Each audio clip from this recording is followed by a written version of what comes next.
viewers and welcome to the YouTube channel of Wings Kudan. So let's make it together. Hello everyone and welcome to Wings Kudan. How are you all doing? I hope you all are staying home, staying safe और आप लोगों की preparation भी सही से चल रही होगी. So हम लोग कर रहे हैं फरवरी के current affairs and one video is already out. This is I think this is part second of the February current affair, right? Okay, so last हमने मास स्कीम के बारे में किया था, फिर हमने ब्यास रिवर के बारे में पढ़ा था. आज हमको पढ़ना है वन रैंक वन पेंशन के बारे में, मतलब कि नेक्स्ट जो हमारा आगे का करंट अफेयर है. नाउ OROP और simply one rank one pension, basically ये है क्या? वन रैंक वन पेंशन का मतलब हो गया कि ऐसे मिलिट्री पर्सन्स, हाँ, यूनिफॉर्म पेंशन, मतलब कि यूनिफॉर्म पेंशन चाहिए उन लोगों, जैसे कि क्या होता है, जैसे कि दो बंदे हैं, रिटायरमेंट हो रही है, ठीक है. अब अगर इन दोनों की, जैसे ये पहले बहुत पहले रिटायर हो चुके थे और ये बाद में रिटायर हुए हैं, बट इन दोनों का जो लेंथ, जो ड्यूरेशन है, लेंथ ऑफ सर्विस है, वो क्या है? इक्वल है, राइट? सो इनका लेंथ ऑफ सर्विस क्या है? It is equal irrespective of the date of retirement. मतलब अगर एक पहले रिटायर हुआ है और एक अभी रिटायर हुआ है, लेकिन उन दोनों का रैंक और साथ ही साथ लेंथ ऑफ सर्विस बराबर है, तो उन दोनों पर्सन्स को यूनिफॉर्म पेंशन मिलना चाहिए. This is what one rank one pension talks about. The government had implemented, अब हाल ही में है क्या, ये 2015 में गवर्नमेंट ने इसको इम्प्लीमेंट किया था, क्योंकि ये लॉन्ग पेंडिंग डिमांड था जितने भी वेटरन्स थे, राइट? अब हाल ही में ये वापस से न्यूज़ में इसीलिए आया है बिकॉज इट हैज़, जो इसका रिव्यू करना है, it is been pending since 2020. ये 2020 से पेंडिंग है और तब से लेके अभी तक कुछ भी इसके ऊपर एडवांसमेंट नहीं किया गया है. नाउ क्या पेंडिंग है? पेंडिंग ये है क्योंकि इसमें कुछ लूप होल्स थे which had to be fixed, but अभी तक no announcement has been made where the revision has taken place. So this is what one rank one pension talks about, ठीक है. अब another point to remember is कि armed force personnel who had retired till 30th June 2014, वो सब के सब इसमें cover होते हैं. सो 2015 में इसके ऊपर डिमांड किया गया था, इसमें कुछ जो लूप होल्स वगैरह थे, और इसमें 2030 जून 2014 से जो वहाँ तक जो रिटायर्ड है वो सारे के सारे इसमें इंक्लूडेड हैं, right? Now one rank one pension सबको पता है क्या है क्या नहीं है, इसमें आप ज़्यादा आपको याद रखने की ज़रूरत नहीं है. But one thing which you need to remember is कि ये जो स्कीम है, it is based on recommendation of which committee? That is the Koshiyari committee. What is it? It is the Koshiyari committee. This is the only point you need to remember in OROP कि ये कौन सी committee की recommendation से आया. It has come from the Koshiyari committee. Now what is the Koshiyari committee? It was a 10-member committee. What was it was a 10-member all party parliamentary panel. So it was a 10-member all party parliamentary panel which was formed. किसके under ये form हुआ था? It was formed under Bhagat Singh Koshyari, समझ रहे हैं? तभी इसका नाम कोशियारी कमेटी है. सो ये कौन थे इसके chairman? The chairman was Bhagat Singh Koshyari and the committee was the Koshiyari committee. Fine, okay. अगर हम बात करें इसके बेनिफिशरीज की, तो याद रखिएगा यूपी, क्या? यूपी और Punjab. So UP and Punjab they have the highest number of OROP beneficiaries. तो हाईएस्ट नंबर ऑफ बेनिफिशरीज कहाँ के हैं? यूपी और पंजाब के हैं highest number of beneficiaries. Clear? चलो let's move forward.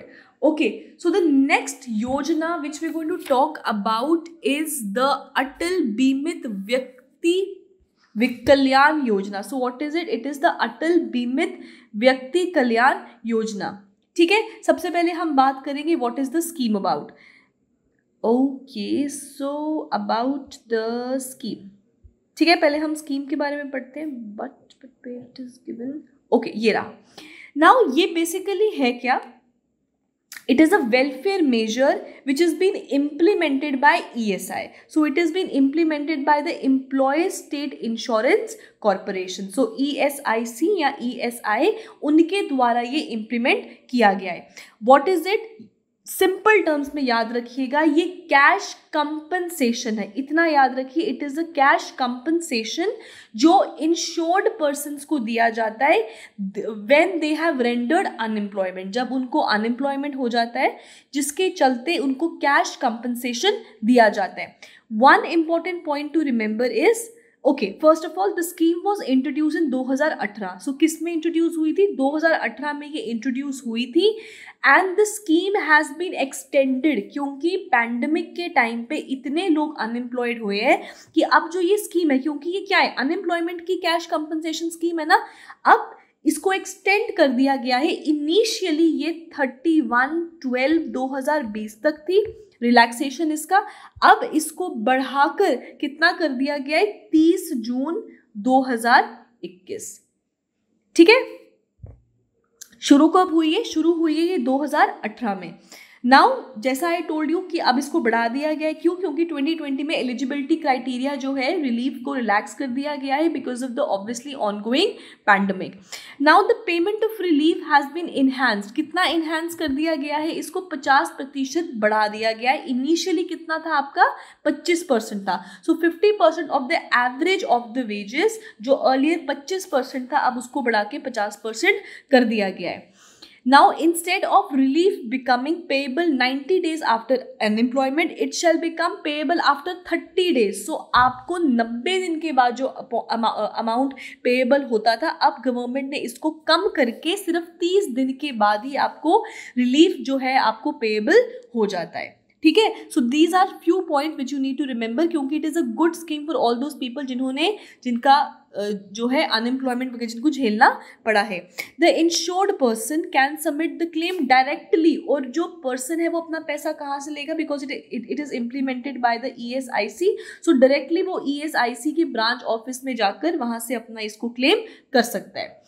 The insured person should have been insurable employment for the minimum 2 years. अब ये नहीं है कि आपने 1 महीना काम किया किसी की जगह पे तो आप कह रहे हो कि भैया ये योजना के अंदर मुझे पैसा चाहिए. जी नहीं, मिनिमम 2 साल तक का आपने एम्प्लॉयमेंट दिया हो and should have contributed for not less than 78 days in the contribution period. So this is what is important. ठीक है, so this is an important scheme, क्योंकि ये जो स्कीम है ये रिसेंटली लाइमलाइट में आई है बिकॉज ऑफ द पैंडमिक, क्योंकि पैंडमिक के टाइम पे बहुत लोगों ने जो है अपना एम्प्लॉयमेंट खोया है. ठीक है, next important scheme is the प्रधानमंत्री मातृवंदना योजना. नाउ प्रधानमंत्री मातृवंदना योजना याद रखिएगा, ये एक मेटर्निटी बेनिफिट प्रोग्राम है. मेटर्निटी का मतलब क्या हो गया? प्रेग्नेंट विमेन के लिए. So it is a maternity benefit program that is implemented in all the district of the country. सो ये कहाँ कहाँ पे? ये हर डिस्ट्रिक्ट ऑफ द कंट्री में ये अवेलेबल है. In accordance with the provisions of what? याद रखिएगा ये कौन से प्रोविजंस के अकॉर्डिंग चलता है? National food security act of 2013. So point number 1 to remember, किसके अकॉर्डेंस में है ये? It is in accordance with the provisions of national food security act of 2013. What is the scheme all about? The scheme is all about the maternity benefit. So कभी कभी paper में आपको directly पूछा जाता है कि ये स्कीम किसके साथ रिलेटेड है. So this is related to the maternity benefit programme. Now शुरू कब हुई थी? This scheme was started in 2017. Please write it down कि 2014 में 2017 में ये स्कीम स्टार्ट हुआ था और ये सेंट्रली स्पॉन्सर्ड स्कीम है. क्या है जी? सेंट्रली स्पॉन्सर्ड स्कीम है. ठीक है, सो 2017 सेंट्रली स्पॉन्सर्ड स्कीम, दोनों लिख लिए. एक और पॉइंट लिख लीजिए इसमें आप, ये कौन सी मिनिस्ट्री के अंडर आता है? Now they are talking about obviously pregnant women and the lactating women, right? So this comes under the ministry of women and child development. So it comes under the Ministry of Women and Child Development. Fine. All right. अब हाल ही में ये news में इसीलिए आया क्योंकि जो ये scheme है उसने 1.75 crore eligible women till financial year 2020 को क्रॉस किया. मतलब इतनी औरतों ने इस स्कीम का फ़ायदा उठाया है. ठीक है, सो what is it? It is under PM प्रधानमंत्री मातृ Vandana Yojana pregnant women and lactating women, lactating women कौन सी होगी, जो बच्चे को दूध पिला रही है, राइट, उनको 5,000 रुपया मिलता है 3 इंस्टॉलमेंट्स में, 5,000 3 इंस्टॉलमेंट्स में उनको मिलता है जब वो अपने इंपॉर्टेंट पहले बच्चे को जन्म देती हैं। So 5,000 on the birth of the first child in 3 instalments, obviously after fulfilling certain conditions. ठीक है, now all those pregnant women and lactating women are not included in the yojana who are working under center government, state government और any PSU, उनको इस तरीके के benefits नहीं दिए जाएंगे। बाकी एवरी विमेन जो भी है उनको ये बेनिफिट्स दिए जाएंगे। किस तरीके के बेनिफिट्स दिए जाएंगे? 5,000 रुपये 3 इंस्टॉलमेंट्स में। और कैसे पैसे दिए जाएंगे? डायरेक्ट बेनिफिट कैश ट्रांसफर की डायरेक्ट आपके अकाउंट में जो है जी पैसा आ जाएगा। क्यों ये सब किया जा रहा है? ये सब किया जा रहा है ताकि वुमेन जो है अपने न्यूट्रिशनल रिक्वायरमेंट्स को पे फोकस कर सके, as well as to partially compensate for wage during the loss of during their pregnancy. So pregnancy के टाइम पे जो उनको वेजेस नहीं मिली, अगर ये वर्किंग वुमेन है या कुछ है, उसको कंपनसेट करने के लिए और उनको न्यूट्रिशनल रिक्वायरमेंट जो है उनको फुलफिल करने के लिए। अब ये स्कीम कब लॉन्च हुई थी? आई टोल्ड यू 2017 नहीं, this scheme was announced in, sorry not 2017, this scheme was announced in 2016। ठीक है, अब वेलकम एवरीवन गाइस, JKPSI की 800 पोस्ट रिकमेंड हो चुकी हैं और एलिजिबिलिटी क्राइटेरिया भी आ चुका है। अगर आप इस पोस्ट के लिए तैयारी करना चाहते हैं तो बिना वक्त गवाए इमीडिएटली प्रिपरेशन शुरू करें और इस प्रिपरेशन में विंग्स एक उड़ान आपके साथ है। Guys, we are launching online cum offline SI course. मतलब ये कि आप इमीडिएटली अपनी ऑनलाइन प्रिपरेशन स्टार्ट कर सकते हैं और जैसे ही गवर्नमेंट के द्वारा लगाई हुई रिस्ट्रिक्शंस को लिफ्ट अप किया जाता है, आप ऑफलाइन कोर्स ज्वाइन कर सकते हैं। वो अमाउंट जो आप ऑनलाइन पे करेंगे वो ऑफलाइन में से डिडक्ट हो जाएगा। और जो लोग ऑफलाइन ज्वाइन नहीं भी कर सकते, जो फार फ्लंग एरियाज से हैं, उन लोगों को बता दूं कि हम आपको प्रॉपर मेंटर करते रहेंगे, प्रॉपर गाइड करते रहेंगे, ताकि आप भी वही फायदा उठा सकें जो ऑफलाइन कोर्स में उठाया जा सकता है। दोस्तों, विंग्स एक उड़ान से पहले I was a founder of RS academy, जिस पे मोर देन 50 स्टूडेंट्स की फाइनल सिलेक्शन होती है JKPSI। तो दोस्तों, इसी एक्सपीरियंस को यूटिलाइज करते हुए वी विल ट्राई कि हम ज़्यादा से ज़्यादा सिलेक्शन विंग्स एक उड़ान के प्लेटफॉर्म से JKPSI को दें। तो दोस्तों, better quality content, study material, test series के लिए डाउनलोड करें विंग्स एक उड़ान ऐप। उस ऐप में स्टोर सेक्शन में जाके आपको हमारा कोर्स का एक्सेस मिल जाएगा। और अकाउंट्स के न्यूली एडेड टॉपिक्स के लिए आपको डाउनलोड करना है विंग्स एक उड़ान की ऐप, उसके स्टोर में जाइए, वहां पर आपको उसका एक्सेस मिल जाएगा। थैंक यू दोस्तों, थैंक यू वेरी मच। एक और चीज़ याद रखिएगा आपको, ये जो इसके एलिजिबल बेनिफिशरीज हैं, एलिजिबल बेनिफिशरीज का मतलब क्या हो गया? जो इससे बेनिफिट लेने वाले हैं, they would also receive the incentives. उनको एक और तरीके से इंसेंटिव्स मिलेंगे अंडर जनानी सुरक्षा योजना। Under what? अंडर जनानी सुरक्षा योजना। ठीक है, फाइन। नाउ अब इस स्कीम के पैसे और 5,000 पीछे वाले का मिला के कितने टोटल पैसे मिलेंगे? औरतों को 6,000 रुपये मिलेगा। ठीक है, नाउ अगर हम जनानी सुरक्षा योजना की बात करें, सो it is under the national health mission. ये नेशनल हेल्थ मिशन के अंडर आता है। अगर हम नेशनल हेल्थ मिशन की बात करें, नेशनल हेल्थ मिशन की बात करें, सो ये 2013 में आया था। बट क्या उससे पहले कुछ था? बेसिकली नेशनल हेल्थ मिशन जो है वो 2 चीज़ों को जोड़ के बना है, नेशनल रूरल हेल्थ मिशन और नेशनल अर्बन हेल्थ मिशन। इन दोनों को जोड़ के 2013 में नेशनल हेल्थ मिशन बना दिया गया था। ठीक है, और जो ये जनानी सुरक्षा योजना है, it comes under the national health mission. कब शुरू हुआ है आपका national health mission? It has, ये जनानी सुरक्षा वाला है, ये it has started in 2005। So not to get confuse about the national health mission की 2013 में शुरू हुआ है। बेसिकली दोनों को मर्ज करके नया नाम दे दिया, but initially it was national rural health mission और दूसरा था आपका national urban health mission. Clear? अब कितना पैसा मिलेगा? Average a women will get ₹6,000, क्योंकि दोनों को ही मिलाकर। ठीक है, चलो Next is an important topic, that is the STARS project to develop education. Now this is a very important topic. Important इसीलिए है क्योंकि इसमें कौन किसके द्वारा ये जो प्रोजेक्ट है that is important. ठीक है, ओके. सो जो ये स्टार प्रोजेक्ट, सबसे पहले तो आप याद रखिएगा कि स्टार्स में इसका फुल फॉर्म क्या है. ये जो स्टार्स है, it stands for strengthening teaching learning results for states. So what is it? Strengthening teaching, learning and results for states. Point to remember, it has been started by the World Bank. ये World Bank के द्वारा लिया गया initiative या project है. और अगर हम इंडिया की बात करें तो ministry of education, department of economic affairs and the world bank, इन सब ने संगठन किया है कि वो एक फाइनेंशियल सपोर्ट प्रोवाइड करेंगे स्टार्स प्रोजेक्ट को. कितना? 5,718. सो 5,718 करोड़ जो है इसके ऊपर लगेंगे इस प्रोजेक्ट के अंडर. ये है क्या? सबसे पहली बात तो ये एक सेंट्रली स्पॉन्सर्ड स्कीम है under the department of school education and literacy which is under the ministry of education. ठीक है, सो इन सब के अंडर ये सब, इन सब के नाम याद रखना जिन जिन के अंडर ये आता है. नाउ इसका मेन फंडा क्या है? देखिए, ये बात कर रहा है स्ट्रेंथनिंग टीचिंग की, लर्निंग की बात कर रहा है. तो ये ऑब्वियसली क्या करेगा? क्वालिटी और गवर्नेंस ऑफ स्कूल को इम्प्रूव करेगा. अगर हम इंडिया की बात करें तो इंडिया के 6 जो स्टेट्स हैं उनके ऊपर फोकस करने वाला है. 6 के 6 स्टेट्स के नाम याद रखना अनिवार्य है. हिमाचल प्रदेश, केरला, महाराष्ट्र, मध्य प्रदेश, राजस्थान, ओडिशा. सो केरला, हिमाचल प्रदेश, मध्य प्रदेश, महाराष्ट्र, ओडिशा एंड राजस्थान, ये सारी की सारी 6 स्टेट्स जो हैं वो इस प्रोजेक्ट के अंडर कवर रहेंगी.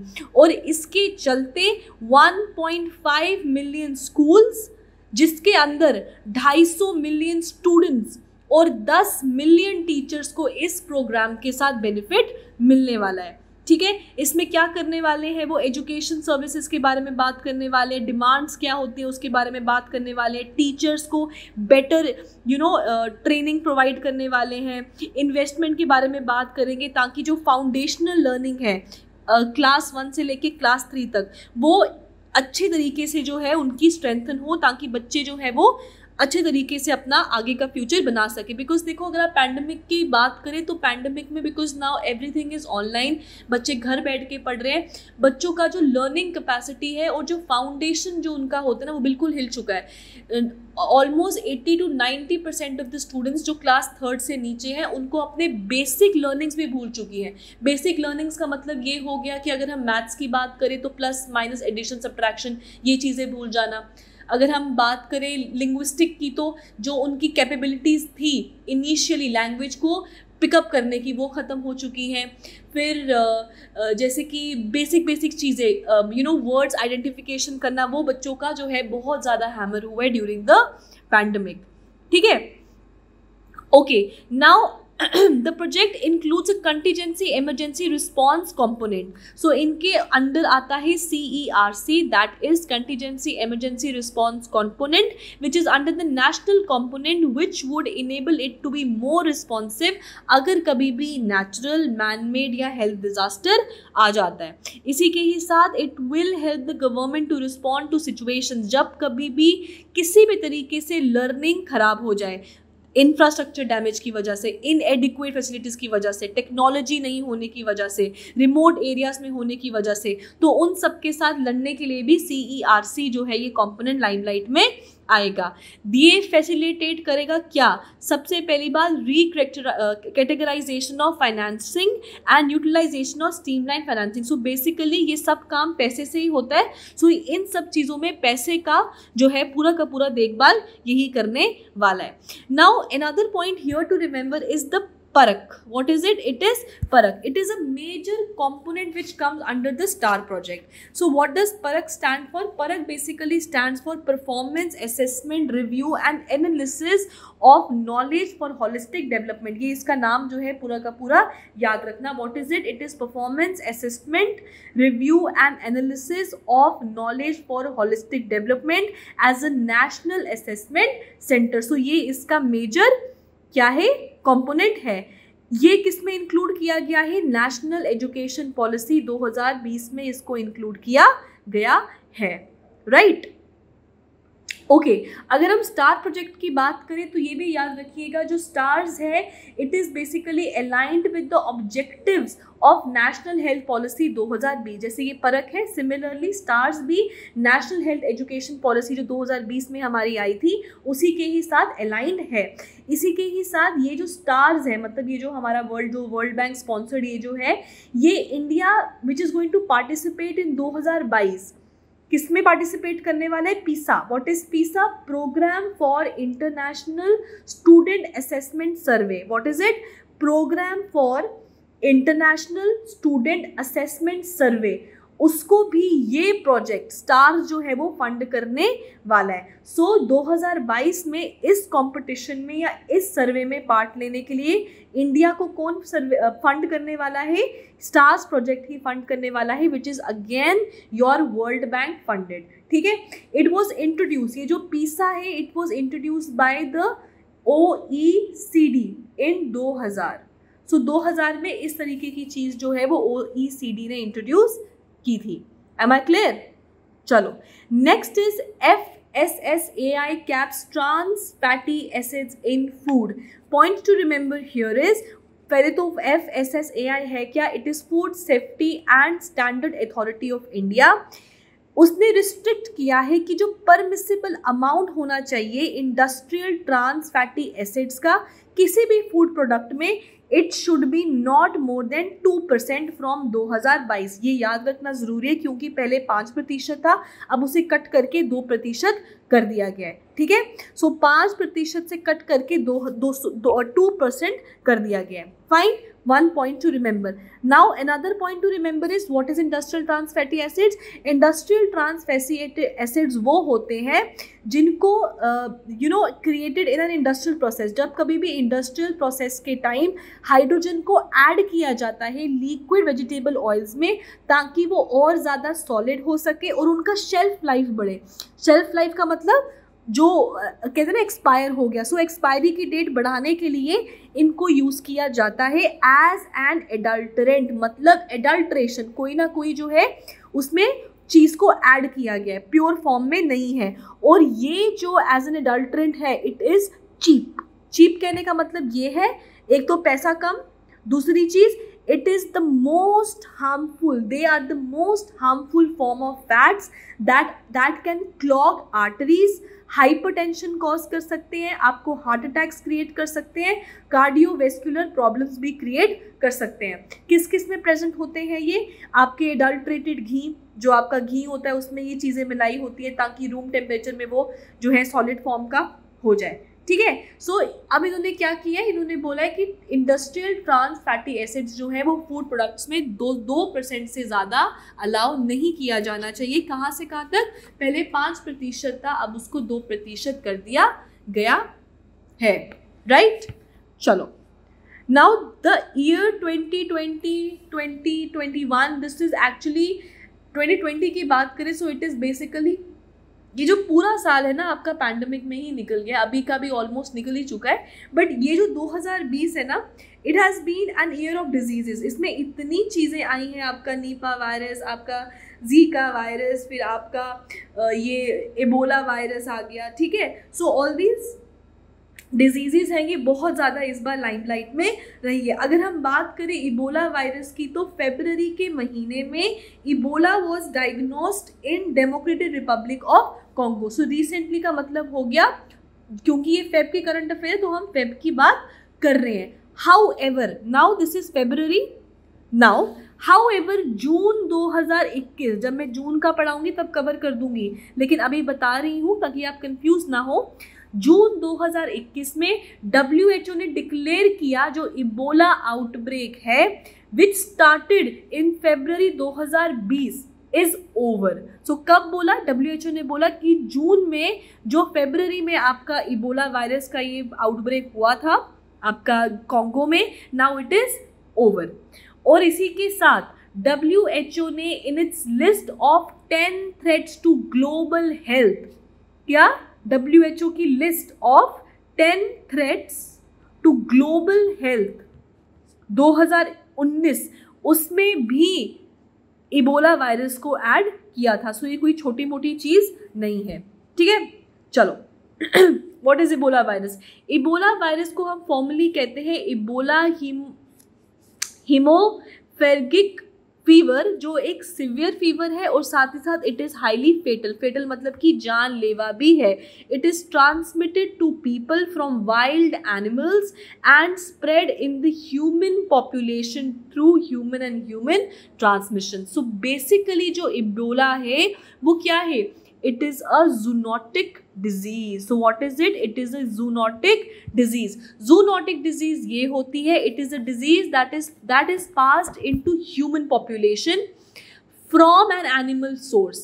So कभी भी अगर आपका जो ये है डिजीज़ है वो ह्यूमंस में तो जा रहा है, एंड रीज़न क्या है? The reason is through animal source, चाहे वो डायरेक्टली हो चाहे किसी इंटरमीडिएटरी के द्वारा हो, लेकिन किसी एनिमल की वजह से स्प्रेड हो रहा है। So it is called as a zoonotic disease, ठीक है। और एनिमल्स जो है वो बहुत वाइटल रोल प्ले करते हैं इन मेंटेनिंग सच इन्फेक्शंस। तो ये क्या है? It is a kind of your zoonotic disease. कौन सा जी? आपका इबोला। अगर हम बात करें एवरेज जो आपका ये है इबोला है उसका फर्टिलिटी रेट क्या है? 50%, ठीक है। केस फर्टिलिटी रेट्स जो है वो 25 से 90% जो है वेरी करता है। प्रिवेंशन क्या है इसका? कि community engagement is the key to successfully controlling the outbreak, ठीक है। इतना आपको याद रखने की जरूरत नहीं, बस आप इतना याद रखिए कि इबोला वायरस के बारे में बात किया जाए। So you need to remember it is zoonotic disease. कैसे स्प्रेड होता है? 2019 की लिस्ट में, WHO की लिस्ट में ये था, और इसी के साथ 2021 में ये स्टार्ट हुआ। फरवरी के महीने में केसेस आना शुरू हुए और जून 2021 में WHO ने बोला कि it has been controlled again, right. चलो okay, so next is again a new disease. New to नहीं मतलब एक और डिजीज के बारे में बात करेंगे, that is the acute encephalitis syndrome. Now encephalitis syndrome आपको बड़ा लंबा नाम लग रहा होगा कि ये तो बीमारी हमने सुनी ही नहीं, तो आपने ये बीमारी नहीं सुनी होगी, पर आपने न्यूज़ में चमकी फीवर या चमकी बुखार के बारे में बहुत नाम सुना होगा। सो बेसिकली लोकल लैंग्वेज में AES that is the acute encephalitis syndrome को बोलते हैं चमकी बुखार। और इस साल फरवरी के महीने में पहला AES केस भी देखा गया था, ठीक है। Hello everyone and welcome to Wings Quran. There is an important announcement for all the PSC Assistant Registrar aspirants. Wings आपके लिए लेके आया है मेंटरिंग कम कोचिंग कोर्स। यानी जो भी बच्चा हमारा कोर्स सब्सक्राइब करेगा उसको एक मेंटर के थ्रू गाइड किया जाएगा। गाइस, मेंटरिंग का मतलब कि आपको एक particular faculty member properly guide करता रहेगा थ्रू आउट द प्रिपरेशन। उसके साथ साथ video course, study material, MCQ sessions all will be included in this course. Guys, faculty members सारे वही होंगे जो PSC और UPSC के एग्जाम्स को ऑलरेडी फेस कर चुके हैं, जिन्होंने मेंस लिख रखा है, जो इंटरव्यू स्टेज तक पहुंच रखे हैं।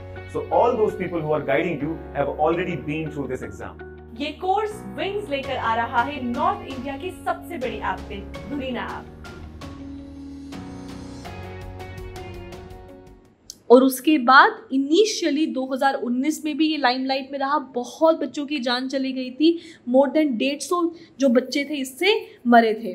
कहाँ पे? आपका उस टाइम पर भी बिहार में, ठीक है। चलो अबाउट AES अगर हम थोड़ा चमकी बुखार के बारे में बात करें, it is basically a basket term which is use for referring to hospitals, children जिनको क्लिनिकल न्यूरोलॉजिकल डिसऑर्डर्स हो जाते हैं, कन्फ्यूजन हो जाती है, डिसओरिएंटेशन हो जाती है, कोमा में चले जाते हैं बच्चे की, बेसिकली ये इसके इफ़ेक्ट्स हैं। जो डिज़ीज़ है मोस्ट कॉमनली जो है आपको चिल्ड्रन में देखने को मिलती है या यंग एडल्ट्स में देखने को मिलती है। सिम्टम्स क्या है इसका? ये शुरुआत होती है फीवर के साथ और आहिस्ता आहिस्ता आपका मेंटल स्टेटस जो है वो ख़राब होना शुरू हो जाता है, जिसमें आपका मेंटल कन्फ्यूजन है, बॉडी में डिसओरिएंटेशन है, कोमा में चले जाना, ये सब चीज़ें जो है वो देखने को मिलती हैं। अगर हम AES की बात करें, it is considered a very complex disease and it is caused by various agents, मतलब ये bacteria, fungi, virus and many other agents के साथ ये हो सकता है। अगर हम इंडिया की बात करें तो major cause is which virus? JEV। याद रखिएगा ये वायरस का नाम, आपको इंडियन इंसेप्लिटिस वायरस दे सकते हैं, चाइनीज इंसेप्लिटिस वायरस दे सकते हैं। सो it is the Japanese encephalitis virus which is the major cause of acute encephalitis syndrome, that is चमकी बुखार in India, ranging from 5 से 35% के केसेस इसी वायरस की वजह से होते हैं। ठीक है, अब बेसिकली होता क्या है ना, ये जब बुखार आया था तो सबने बोला कि ओ लीची का फ्रूट मत खाओ, लीची का फ्रूट मत खाओ, उसकी वजह से एक सेकेंड, हाँ ये रहा, उसकी वजह से ये सब हो रहा है। बेसिकली क्या है, जब कभी भी अगर आप पढ़ेंगे तो न्यूज़ में बेसिकली जो बच्चे थे ना जो इफेक्ट हुए थे इस वायरस के साथ, वो बेसिकली सबके सब I am so sorry, so these were basically children जो थोड़े गरीब तत्वे के लोग बच्चे थे, उनको ज़्यादातर ये हुआ था। हुआ क्या था, जब बच्चे बाहर जाते थे, भूख लगी होती थी या कुछ भी, तो वो अपने क्या बोलते एम्प्टी स्टमक के ऊपर अनराइप लीचीज को खाते थे, जिसके चलते ये जो अनराइप लीचीज थी वो उनके बॉडी में जाकर इफेक्ट क्रिएट करती थी। एंड अगर हम अनराइप फ्रूट की बात करें तो इसमें दो चीज़ें आपको याद रखनी है, एक है hypoglycin A and MCPG, that is methylene cyclopropylglycine. ये दो चीज़ों के नाम याद रखना, जिसकी वजह से क्या होता है, which causes vomiting and if ingested in large quantity. अगर आप बहुत ज़्यादा खा जाओ, क्योंकि अनराइप है, आपका फ्रूट अनराइप है, उसको खा के आपको वॉमिटिंग होता है। और छोटे छोटे बच्चों को अगर वॉमिटिंग, लूज मोशन ये ज़्यादा हो तो ये वैसे ही इट बिकम्स फेटल, जिसके चलते आहिस्ता आहिस्ता उनको अनकॉन्शियस होना शुरू फील करते थे, वो मेंटल कंफ्यूजन होने लगती थी, बुखार चढ़ने शुरू हो जाता था, वॉमिटिंग शुरू हो जाती थी। ठीक है, एंड जैसे कि मैंने आपको बोला कि ये बेसिकली ज़्यादातर किन बच्चों में होता है, जो अंडर नरिश्ड होते हैं या जो बेचारे थोड़े गरीब होते हैं। जो बॉडी ग्लूकोज है it fall sharply, which causes, जब बॉडी का ग्लूकोज शार्पली फॉल करता है तो आपका ब्रेन जो है it starts to malfunction, जो आपका ब्रेन है वो अच्छे से काम करना रुक जाता है। और अगर ब्रेन काम नहीं करेगा तो क्या होगा, ऑब्वियसली मुश्किल होगा, चीज़ों को ओरिएंटेट करने में मुश्किल होगा, समझने में मुश्किल होगा, कन्फ्यूजन क्रिएट होगा। सो this is all about the चमकी बुखार। ठीक है, ऑल राइट, चलो क्या क्या चीज़ें करनी है इसमें, मेजर्स नीडेड क्या होगा, सेफ ड्रिंकिंग वाटर होना चाहिए, प्रॉपर सैनिटेशन होना चाहिए, न्यूट्रिशन स्टेटस बच्चों का चेक करो कि बच्चे जो है वो आधे भूखे ना हो, मेजर्स प्रिपेयर करो, वेक्टर कंट्रोल होना चाहिए। ठीक है, ये सब चीज़ें। ठीक, so this was about the चमकी बुखार, ये आप याद रखिएगा मेन वायरस कौन सा है। अब हम बात करेंगे Indradhanush 3.0 that has been launched. Initially आपका इंद्रधनुष 2.0 भी था, उसके बारे में भी बात करेंगे, बट अभी आप याद रखिए इंद्रधनुष 3.0। व्हाट डज इंद्रधनुष 3.0 की बात करें तो उसका पूरा नाम क्या है, it stands for intensified mission Indradhanush 3.0 which was launched. क्यों लॉन्च किया गया था अक्रॉस द कंट्री। ओके, पहले आप याद रखिए इंद्रधनुष जो आपका मिशन है, चलो पहले मिशन के बारे में ही पढ़ते हैं। जो आपका इंद्रधनुष जो मिशन है ये बेसिकली 2014 में लॉन्च हुआ था और इसमें कुछ नहीं करना था, इसमें बस फुल इम्यूनाइजेशन जो है कवरेज प्रोवाइड करनी थी बच्चों को और प्रेग्नेंट विमेन को। याद रखिएगा अगर हम बात करें कि इसमें कितनी वैक्सीन प्रोवाइड की गई थी तो इसमें 12 वैक्सीन प्रोवाइड की गई थी। किस किस डिजीज़ को लेके, ये 12 डिजीजेस के नाम है। You please take a screenshot या फिर इसका PDF will be given in the description box, please download. और अगर आपको बाकी भी PDF डाउनलोड करने हैं so don't forget to download our wings एक उड़ान ऐप। आप हमको टेलीग्राम पे भी फॉलो कर सकते हैं जहाँ पे हम रोज़ ही PDF वगैरह डालते रहते हैं। ठीक है, ओके, सो इसमें 12 प्रिवेंटेबल जो डिजीजेस थी उनके लिए वैक्सीन प्रोवाइड किया गया था। नाउ याद रखिएगा ये सब डिजीजेस के नाम हैं, लेकिन 2 ऐसी डिजीजेस हैं जिसके क्या है, 2 ऐसी डिजीजेस हैं जिसकी जो सिर्फ सिलेक्टेड डिस्ट्रिक्ट्स में ही इनका जो है वैक्सीन प्रोवाइड किया गया, सब डिस्ट्रिक्ट्स में प्रोवाइड नहीं किया गया।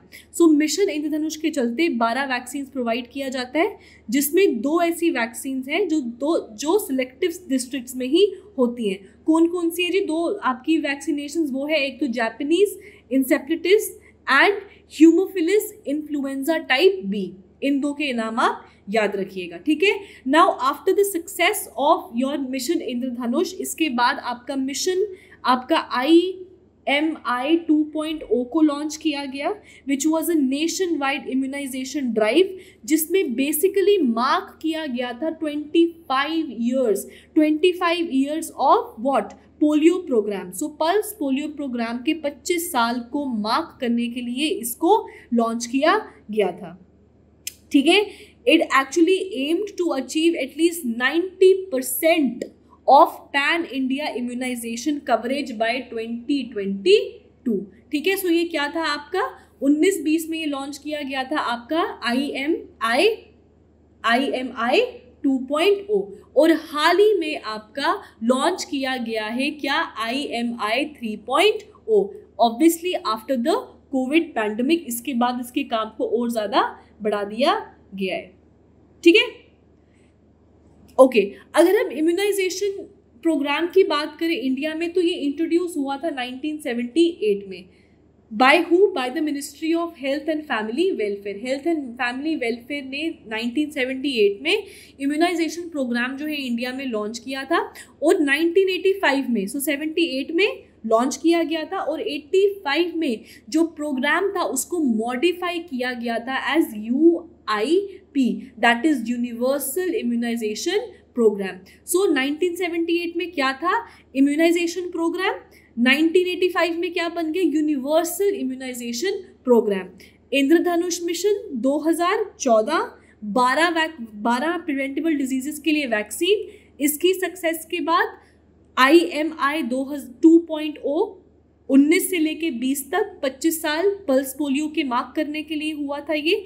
फिर later on success of IMI 2.0 के बाद IMI 3.0 had been launch recently, जिसमें फोकस किया गया है चिल्ड्रन एंड प्रेग्नेंट वुमेन जिन्होंने अपने वैक्सीन मिस किए हैं। अब आप बोलोगे कौन से वैक्सीन? वो सब वैक्सीन जो कोविड-19 पैंडेमिक के दौरान प्रोवाइड किए गए थे। So it is basically a pan India project, जिस pan India immunisation coverage drive. Done? चलो।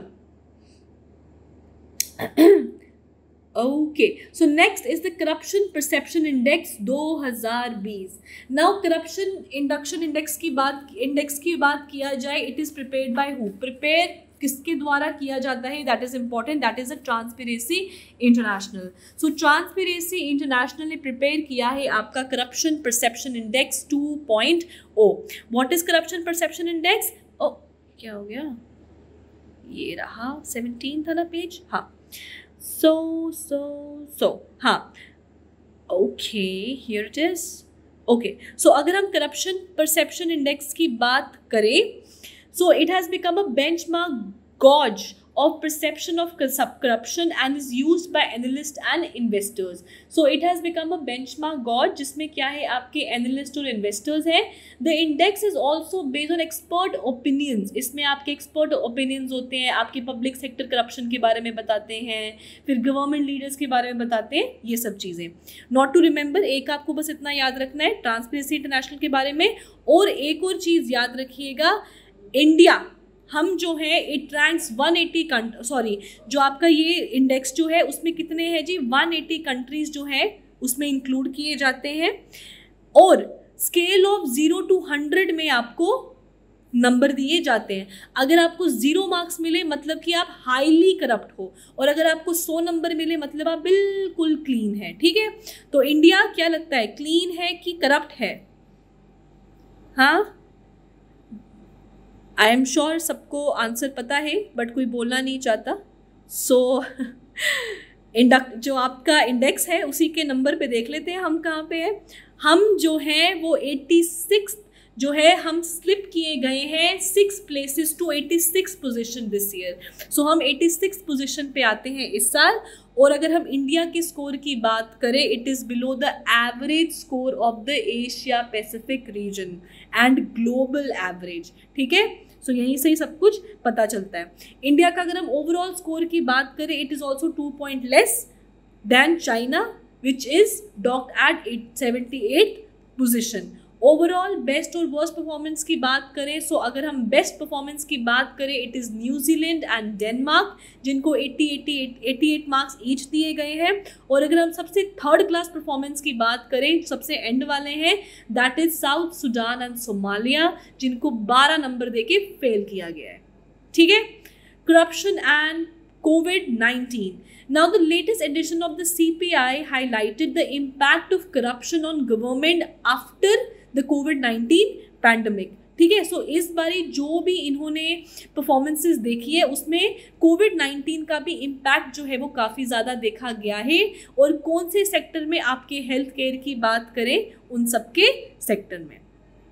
ठीक है, अब हम बात करेंगे what is the Indo Pacific region. The idea of the Indo Pacific is as simple as a single strategic space, जहाँ पे चाइना जो है वो हर दौरान अपना जो इन्फ्लुएंस है वो बढ़ाने की कोशिश कर रहा है। It signifies the interconnectedness of India and Pacific ocean. ये बेसिकली बात करता है इंडिया और पैसिफिक ओशन के बीच में कनेक्ट होने की बात करता है।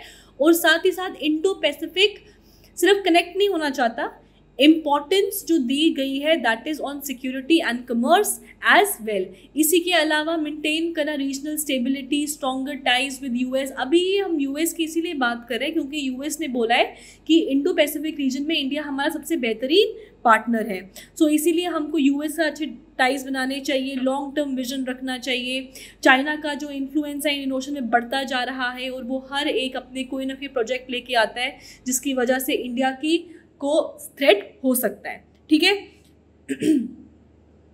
नाउ इंडो पैसिफिक जो है बेसिकली एक नेशनल सिक्योरिटी स्ट्रैटेजी है जो मोस्ट पॉपुलस और economically dynamic part of the world को बिलोंग करता है, विच स्ट्रेच कहाँ से करता है, west coast of India to the western shore of United States. ठीक है, India has always been a country with great national ambitions and is one of the most important advocates in the concept of Indo-Pacific strategy. India जो है वो बहुत ही ambitious रहा है और उसने हर बारी advocate किया है अपना concept on the Indo-Pacific strategy. ठीक है, इसी के ही साथ इंडियन ओशन जो है वो इंडिया की इकोनॉमी में भी बहुत ज़्यादा इंपॉर्टेंस रखता है और ये हमारे लिए economically as well as strategically दोनों ही तरह से बहुत ज़्यादा इंपॉर्टेंट है। ठीक है, सो गाइज इसमें हमने और करंट अफेयर्स डिस्कस किए। This is part 2 of February and stay tuned and like, share, subscribe or stay home, stay safe and keep preparing and I will be back with another video soon. Thank you and have a nice day.